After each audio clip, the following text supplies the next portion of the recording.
Hi, I'm Mark Unger, producer of Roundtable. Because we find this presentation so special, we really would like for you to see this. Please watch.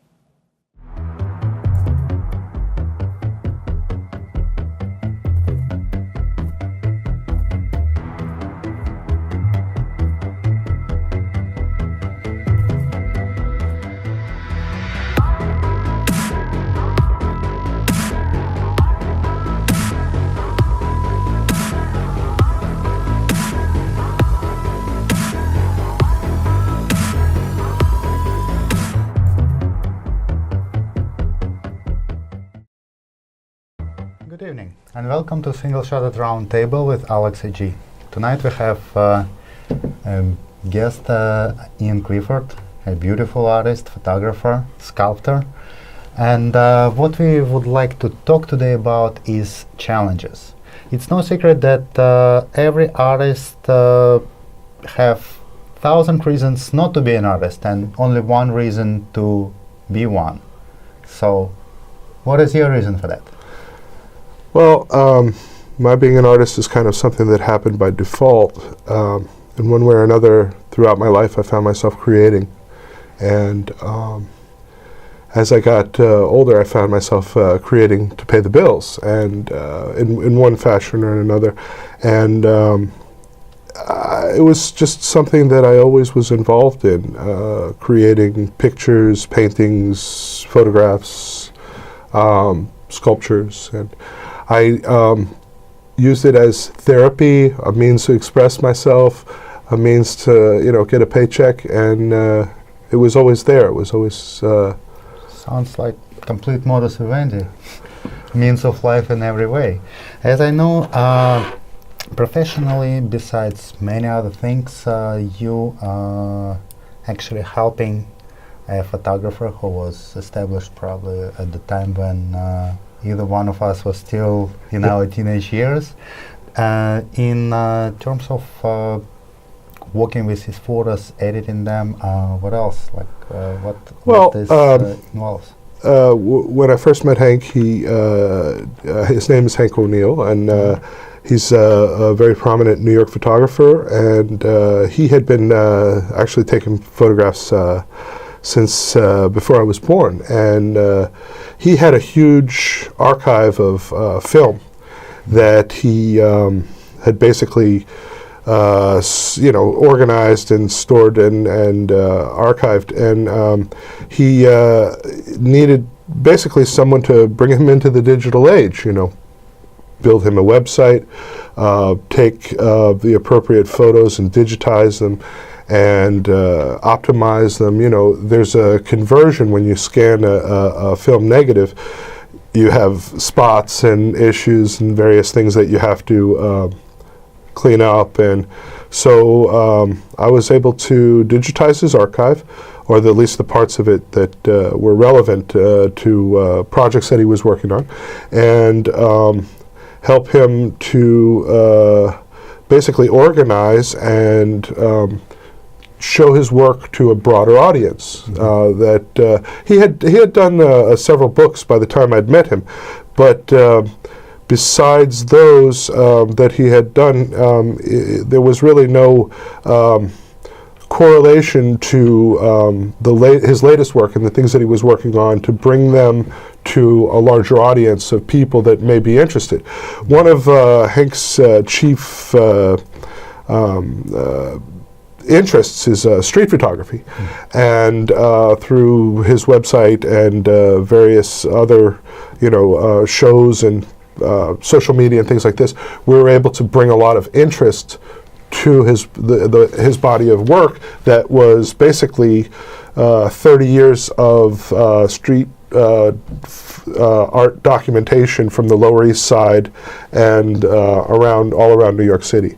So I was able to help him to get familiar with digital photography, organize it, pick a camera, get him started with it, and help him to optimize his digital output once he was, help him to choose the most relevant images for a gallery show or a presentation, and So it's been a very successful, Transition. yeah, and he's been able to really be relevant, remain relevant in a digital sense for past 15 years. And what about photo retouching, photo editing? Oh, well, see, that's another thing. A lot of Hank's it's not just Hank's work, but also various other artists that I've been able to restore and retouch, and basically the image that I showed you. That's a picture of Eugene Atget. And this is 1920s Paris, and he's basically sitting in front of a house. And this was restored for the City Museum in New York, so that they would have that for display. And so it was a nice opportunity to get to do that because of his affiliation with the museum. So, lots of jobs have come up over the years, and I've been happy to have the opportunity to, restore and, make the images as nice as they could possibly be for presentation. This is really great. And would you say that working on a daily basis with works of other artists, as I understand it's plural, it's not just one artist, how it influenced your art? Did it help you to expand? I do believe it did, because I see the progress of your work over the past years, and evidently it was evolving in a positive direction. Well, it's definitely informed my work, and having had the experience that I did with film photography, and emulsions, I was able to see the different qualities of the grains in the films, like Tri-X-Pan or Kodachrome, or all of these different various emulsions that produce a certain granularity. And because of that, I've been able to analog or give my photos a sense of more of an analog. A lot of digital capture tends to be really Flat. sharp and doesn't have that elusive kind of organic quality that film does. And so I've been able to, I think, in some ways impart that more organic quality to my digital images, because I got my first camera in 1999. It was a 1 megapixel Hewlett-Packard digital camera, and right away I was fascinated. I was like, this is wonderful, and so having developed an acumen for digital photography, being put in a position where I could actually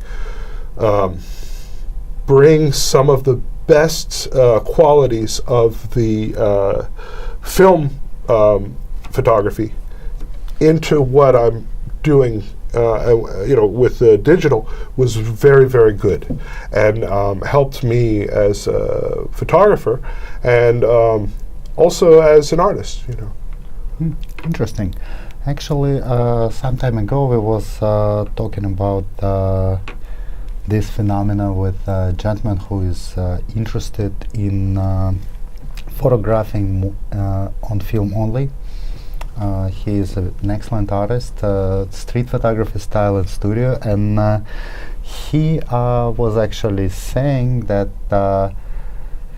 in his opinion, bringing film photography emulation into digital is unnecessary, and basically replicating what photography was doing in its very Mm. beginning, when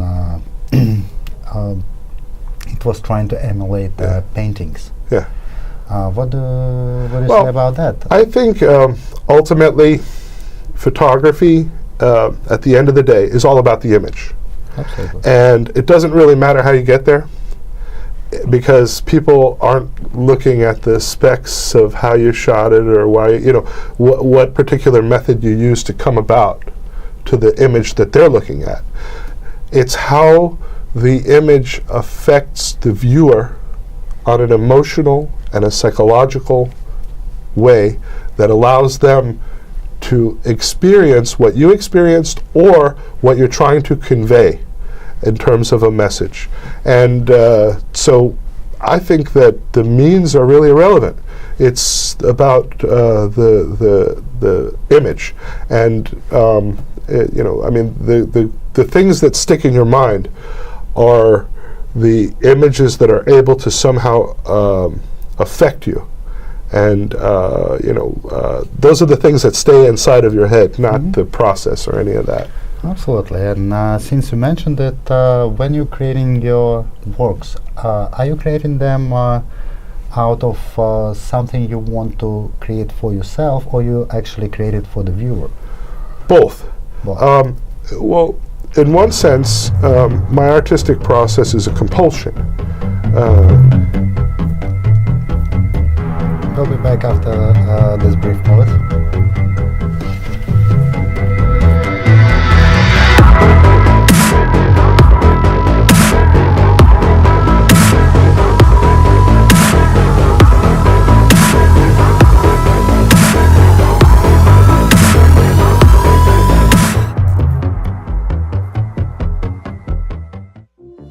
Hello, this is Alex AG from Single Shot with another single trick. Tonight I want to tell you a little bit about post-production. There is one feature in Photoshop and many other photo editing programs that being used scarcely. That's channels. And there is only one reason why it is so. Nobody understands what it is for. Well, not nobody, but a lot of people don't. So when you see an image just like this, you are getting in channel that. And that's very counterintuitive, because you actually supposed to be seeing this. 3 separate sets of color, not of grayscale. So if you would think of each channel as specific color, for example, of red being red instead of grays, blue being blue instead of grays, and green likewise, you'll find channels very useful for editing.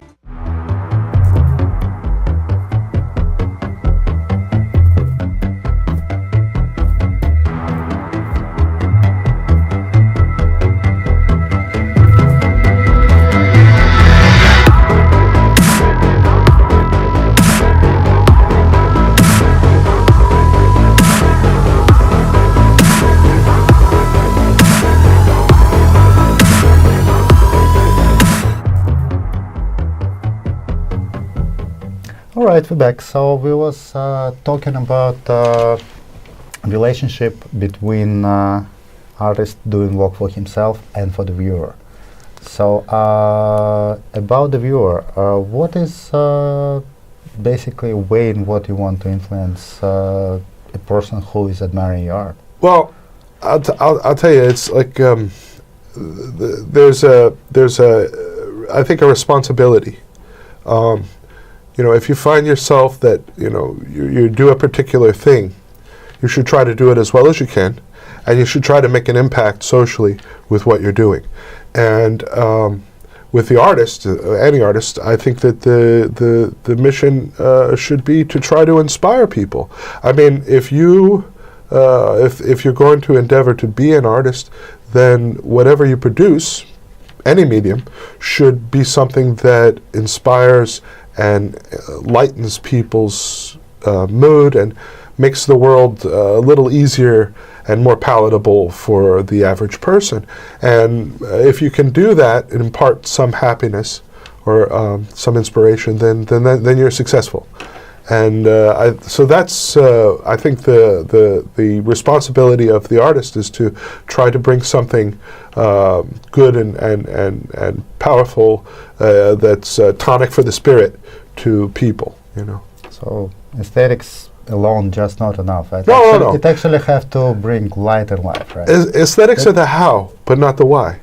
Perfect. Yeah. It's actually a very nice way to put it. Yeah. And getting to the question of how. Besides photography, I know that you excel in many other medias, and I also know that you're planning to do something very special in terms of blending sculpture and photography. Yeah. As I understand, there is no ready examples of it, Right, even though yeah. we can show some examples of your sculptures. It's still in the seminal stages in that I've been doing photography now for quite a few years, but I've recently, in the past couple of years, been doing sculptures. And what I'm actually trying to do is integrate them in such a way that I could employ both means of approach to arrive at a more, engaging outcome. And part of it is part of the idea of what I'm working on now is involves projection, video projection to project images, and also part of it is just like creating overlays with polyvinyl chloride application onto clear panels of plexiglass, so that you can get a transmissive quality through the images. And I'm very excited about it because I think it's something that will be meaningful in terms of getting my intention of my artistic intention across to people in a different and new way. Something that I haven't really had the opportunity to do up until this point. So I'm really looking forward to the products. Any particular intention, or I was just talking in generalities?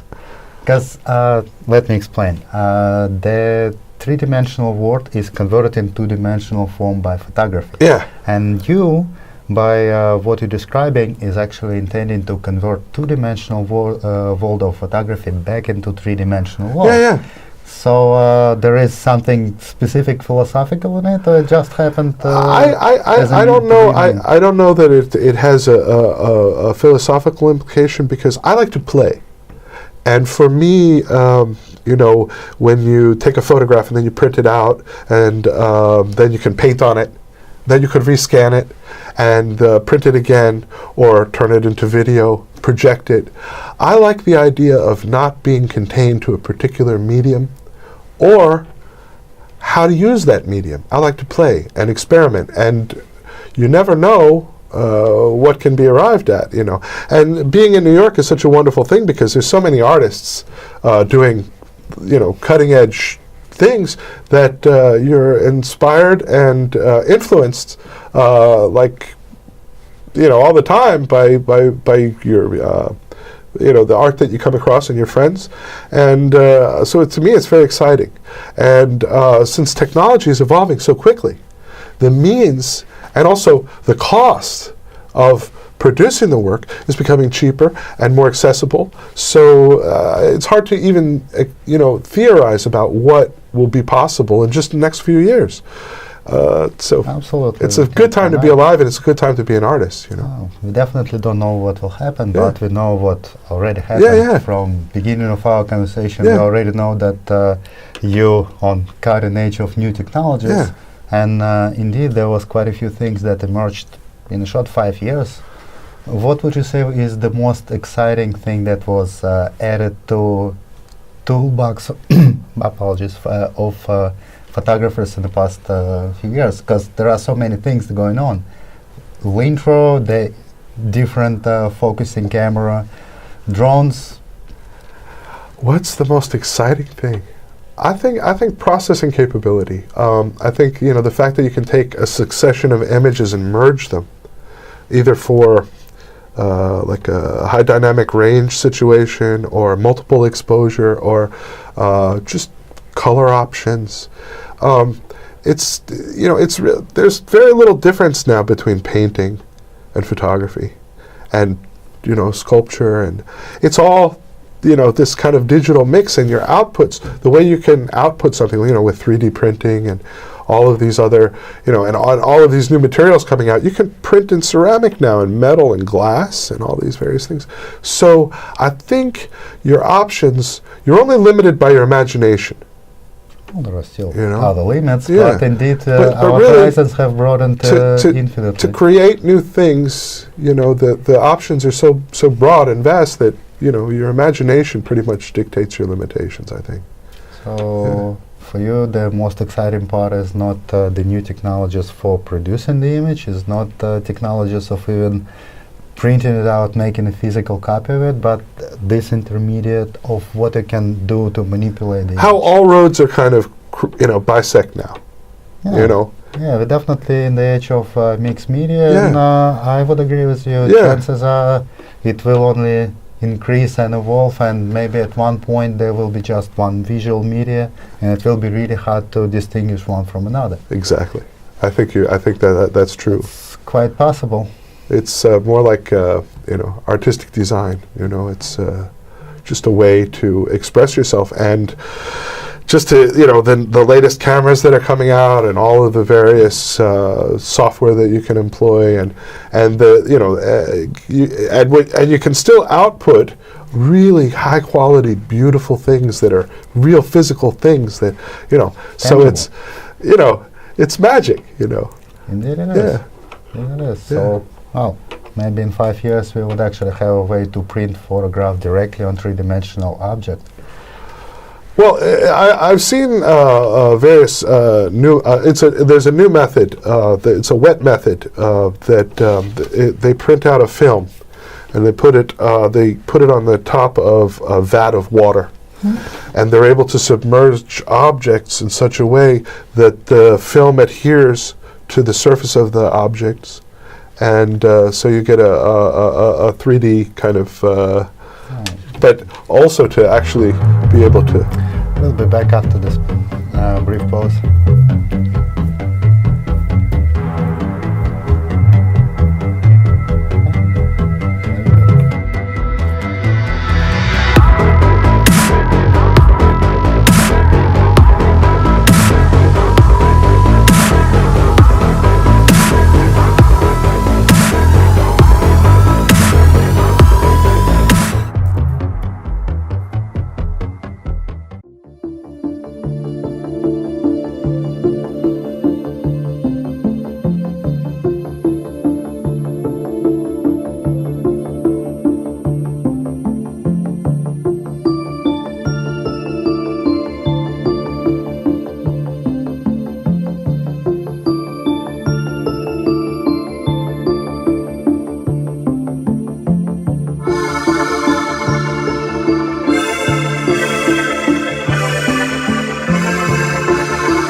Our time is running short, and I want to ask you a customary question looking at your beautiful works. What is the advice you would give to your fellow photographers in terms of editing? What would be if you have one thing to say to people who try to improve their editing skills for photography, what would be the thing? Learn how to narrow your focus. And when I say focus, I mean you take a body of work, a group of photographs. Learn how to recognize your own best work. Learn how to boil it down to the most crystalline, concise representation of what you're about, what you're trying to get across, as possible. And I think to me that's the most difficult thing, but it's also the thing that will really separate your presentation and make you stand out, is to create with the intent of focus. Not every image will hold the same weight, and not every image will be as relevant to the group of work that you're presenting. So it's your ability to edit yourself. It's that's, I think, the key. This is amazing. Yeah. It actually probably was the most unexpected answer ever. Actually, you so right. I don't know where to start. Yeah.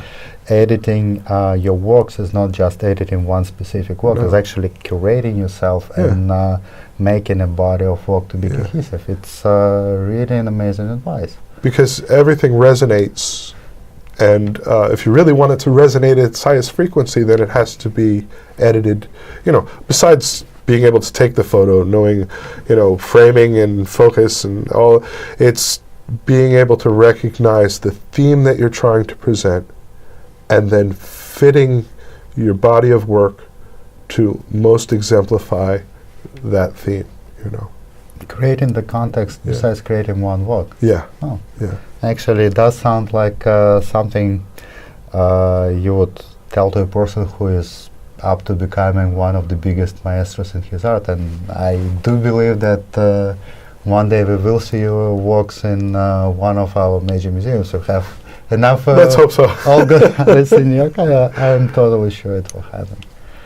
So, well, since we have some time left, and that was Single Shot with Alex A.G. and Ian Clifford. We'll see you next time. Thank you.